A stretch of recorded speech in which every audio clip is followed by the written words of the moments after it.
안녕하세요. 안녕하세요. 일상속 변호사 조윤주 변호사입니다.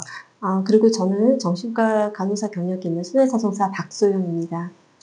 네, 오늘은 굉장히 민감하지만 꼭 짚고 넘어가야 할 이야기를 들고 왔습니다. 이제 극단적 선택과 보험금 지급이라는 문제인데요. 사실 보험사들이 굉장히 보수적으로 접근하고 있죠. 그렇죠. 이제 유족분들 입장에서는 사실 다시 기억하고 싶지 않은 사건이죠. 근데 현실적으로 두고 감정적으로 그렇고, 이제 실제로 이런 사건을 맡다 보면 어떤 유족분이 그런 얘기 하시더라고요. 자기는 돈을 떠나서 우리 아이가 스스로 자살하지 안 했음을 입증하고 싶어서 사실 이 소송을 하는 거다라는 표현을 하시더라고요.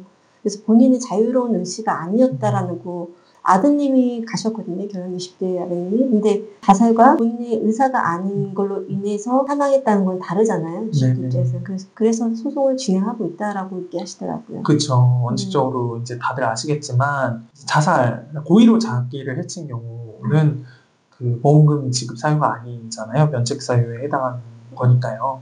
네. 근데 여기서 또 핵심적으로 또 예외 사항이 있죠, 변호사님.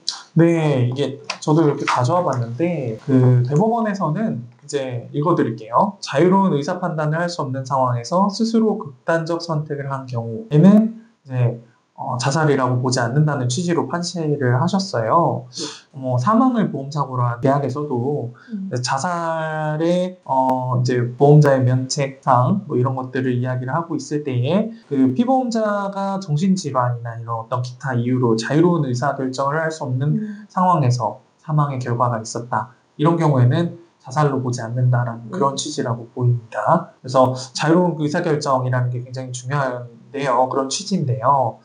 이 경우에 피보험자가 자유로이 이제 의사결정을 할 수 없는 상태에서 사망의 결과를 발생하게 되었다면 또는 그런 직접적인 원인 행위가 외래의 요인, 그러니까 스스로의 어떤 자유의지가 아닌 외래의 요인에 의한 것이었다면 그 사망은 피보험자 고의가 아니라 우발적인 사고다. 그래서 보험사고인 사망에 해당할 수가 있다. 이런 취지입니다. 그래서 이때 사망한 사람이 생전에 뭐 우울장애 같은 정신과적 진단을 받았다거나 그런 치료를 받아왔다거나 어떤 상황 전체의 양상을 봤을 때에 자유로운 의사결정이라고 보기 어려웠다라고 한다면 그런 부분에서는 자살이라고 섣불리 봐서는 안 된다라고 법원에서도 판시를 하고 있는 셈이죠. 그렇죠. 현대에서 실제로 보면 이제 우울증 환자분들, 그 메이저 디프레시브 디스오더라고 하거든요. 그러면 이제 보통 양극성 기분장애라고 해서 바이폴러 디스오더 환자분들이 있거든요.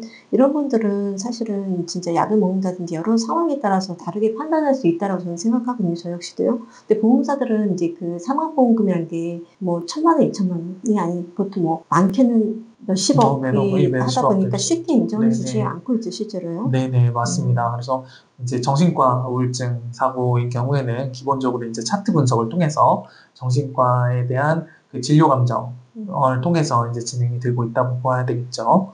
피보험자가 이제 우울증을 겪었었고, 피보험자가 이제 자유로운 의사결정을 스스로 할 수 없는 거를 입증하는 게 굉장히 중요하거든요. 그렇죠. 간호사 출신에서 말씀드리면 이제 만성적 메이저 디프레시브 디스오더 환자분들 보면 이제 사실은 하루하루 버티기가 어려워요. 실제로 저도 정신과 병동에서 일했을 때 환자분한테 맞은 적이 있거든요. 그럼에도 불구하고 의료진들이 그거를 다 수용하는 게 그분들이 고의가 아니었다라는 거죠, 사실은. 그래서 이제 이것도 같은 맥락으로 진행이 될 것 같습니다. 네. 그래서 오늘은 이제 극단적 선택으로 인한 보험금 지급 사례 그런 내용을 설명을 해드렸는데요.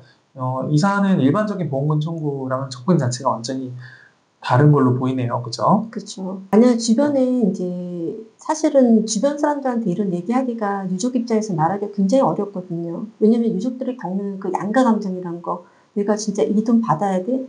다시는 또 생각하고 싶지 않고. 하지만 모르겠습니다. 근데 이거는 여러분의 권리일 것 같거든요. 이 권리에 대해서 포기한다면 어느 누구도 찾아주지 않는 거잖아요. 그래서 이런 부분은 전문가한테 도움을 요청하시면 최선을 다해서 도와드릴 수가 있을 것 같습니다. 그렇죠. 이게 보통 이제 자살은 사망보험금에 해당이 안 된다. 아까도 원칙조항이라고 맞습니다. 말씀을 드렸지만 자유로운 의사결정이 없었다라고 한다면 이건 다르게 볼 수 있다라고 하는 부분을 다시 한번 말씀드리면서 이제 오늘의 영상을 마무리하도록 하겠습니다. 감사합니다.